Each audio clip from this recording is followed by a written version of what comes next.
दिगंबरा दिगंबरा श्रीपाद वल्लभ दिगंबरा सर्वांना श्री स्वामी समर्थ श्री गुरुदेव दत्त. तर अमावस्या कधी आहे आणि नवीन वर्ष चैत्र महिन्याची पहिला सुरुवात म्हणजे आपल्या नवीन वर्षाने होत असते. गुढीपाडव्यापासून आपल्या नवीन वर्षाला हिंदू नवीन वर्षाला सुरुवात होत असते. तर अमावस्या कधी आहे, आपण गुढी कधी उभारायची, कोणत्या मुहूर्तावरती उभारायची, कोणत्या मुहूर्तावरती आपल्याला खाली उतरायची आहे, ही सगळी माहिती आज आपण घेणार आहोत. सर्वांना श्री स्वामी समर्थ श्री गुरुदेव स्वागत आहे तुमचं माझ्या या चॅनलमध्ये. आजचा दिवस तुम्हाला सुखाचा समृद्धीला जावं ही स्वामीनारायणांच्या मी प्रार्थना करते आणि व्हिडिओला सुरुवात करते. तर आपण अमावस्या आहे बुधवारी 8:26 अमावस्या चालू होते बुधवारी आणि गुरुवारी 6:53 संपते. तर अमावस्याच्या काही सेवा असेल, तुमचं हिरण्यदान असेल, तुमच्या पितरांच्या नावाने तुम्हाला कोणाला शिदा देत असेल तर सगळ्या गोष्टी आपल्याला बुधवारी करायच्या आहेत. बुधवारी तुम्हाला दान करायचं आहे. त्यानंतर पितरांच्या नावाने तुम्ही हिरण्यदान करत असेल ते पण तुम्हाला बुधवारीच करायचं आहे. बुधवारी आपल्याला दान द्यायचं नाही. एवढं करा, म्हणजे एवढं कोरडा शिदा देसाल तुम्ही तर एवढा तेवढा देऊ नका. तो द्यायचा असेल तर 1-2 माणसं त्यात जेवली पाहिजे एवढं आपल्याला जेवण, म्हणजे एवढा कोरडा शिदा आपल्याला द्यायचा आहे ब्राह्मणाला. अशा प्रकारे आपल्याला अमावस्येची सेवा करायची आहे. त्यानंतर पाडवा कधी सेलिब्रेशन करा, म्हणजे पाडव्याचा मुहूर्त काय आहे, तर पाडवा हा गुरुवारी आहे 19 तारखेला. तर आपल्याला सकाळी लवकर उठायचं आहे 5 वाजता. तुम्ही म्हणता अमावस्या संपली ना आम्ही आधी उठून काय करू, पण आपल्याला लवकर उठायचं आहे. छान प्रकारे आंघोळ वगैरे करायची आहे पंचगव्य टाकून. त्यानंतर आंघोळ वगैरे झाली की आपलं अंगण वगैरे साफ करायचं, उंबरठा वगैरे साफ करायचा, मस्त लेपन वगैरे करून घ्यायचं, सगळं घर स्वच्छ करायचं. त्यानंतर आपली जी गुढी असते ती 6 नंतर म्हणजे 7, 8, 9, 10 ह्या टायमिंग मध्ये तुम्ही कधी गुढी उभारू शकता. अगदी 11:30च्या नंतर आपल्याला गुढी उभारायची नाहीये, त्याच्या आधीच आपल्याला गुढी उभारायची आहे आपल्या 8-9 वाजेपर्यंत. त्यानंतर जी गुढी काठी असते ती छान प्रकारे आपल्याला धुवून घ्यायची आहे. त्याला मस्त अष्टगंध, हळदी कुंकू, अक्षता वाहून पूजा करायची आहे. साडी वगैरे घालून घ्यायची गुढीला. त्यानंतर कडुलिंबाचा पाला आणि आपल्याला घाटी बांधून घ्यायची आणि तांब्याला मस्त तांब्याचा तांब्या घ्यायचा, त्याच्यावरती स्वस्तिक वगैरे काढायचा आणि आपल्याला पालथा तांब्या ठेवायचा आहे गुढीवरती. अशा प्रकारे आपल्याला गुढी उभारायची आहे. पण तो तांब्या पालथा का ठेवतो ते शास्त्रानुसारच सांगितलेलं आहे की गुढीवरती तांब्या हा पालथाच घालायचा आहे. अशा प्रकारे गुढी वगैरे उभारून झाली. नवीन वर्षाचा दिवस म्हटल्यावरती आपल्या जसं आपण इंग्लिश नवीन वर्ष सेलिब्रेशन करतो तसं आपलं मराठी हे झालं पाहिजे. आपलं हिंदू मराठी वर्ष आहे म्हटल्यावरती आपलं घर हे सुंदर असं सजवलंच पाहिजे.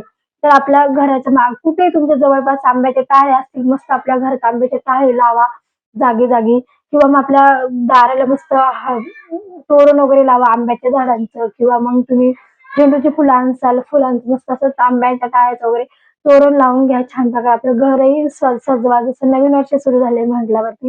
त्यानंतर छान अशी गुढी वगैरे उभारून घ्या. मस्त नैवेद्य करा पुरणपोळीचा. आपण अर्थात सगळेच नैवेद्य करत असतो पुरणपोळीचा. त्या गुढीचं तुम्हाला कधी उतरवायची कधी उभरायची हे आपल्याला समजलंच असेल. सकाळी 6 वाजल्यापासून ते तुम्ही 11:30 पर्यंत गुढीची पूजा करू शकता. आणि त्यानंतर संध्याकाळी 3 सांजेच्या वेळेला म्हणजे 6:30 आधीच आपल्याला गुढी काढून पण घ्यायची आहे. 2 दिवस ती अशीच ठेवायची नाहीये, आपल्याला ती संध्याकाळी काढायची उतरवायची पण असते.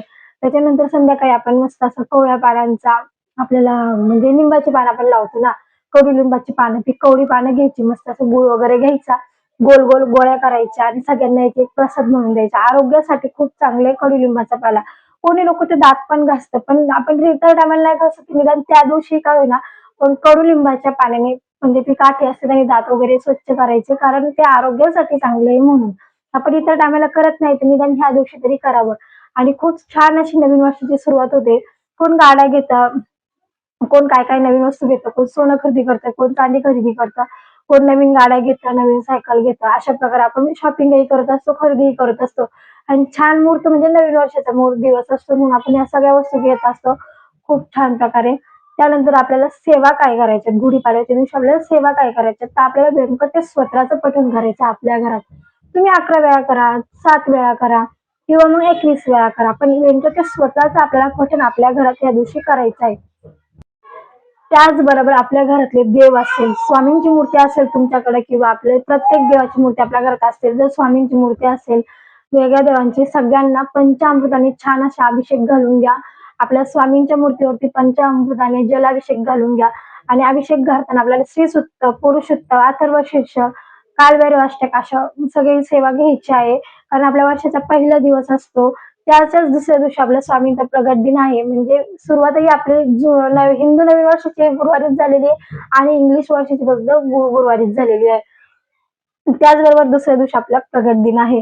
तर अशा प्रकारे आपल्याला देवांचे अभिषेक वगैरे घालून घ्यायचा, पंचामृताने स्वच्छ करून घ्यायचे, देव सेवा करायच्या, व्यंकटेश स्तोत्राची सेवा करा, स्वामी चरित्र सारामृतची नामदाय घ्या, 11 माळी जप घ्या. नवीन वर्षाचा पहिलाच दिवस आहे म्हटल्यावर ते आपल्याकडनं भरभरून सेवा झाल्या पाहिजे.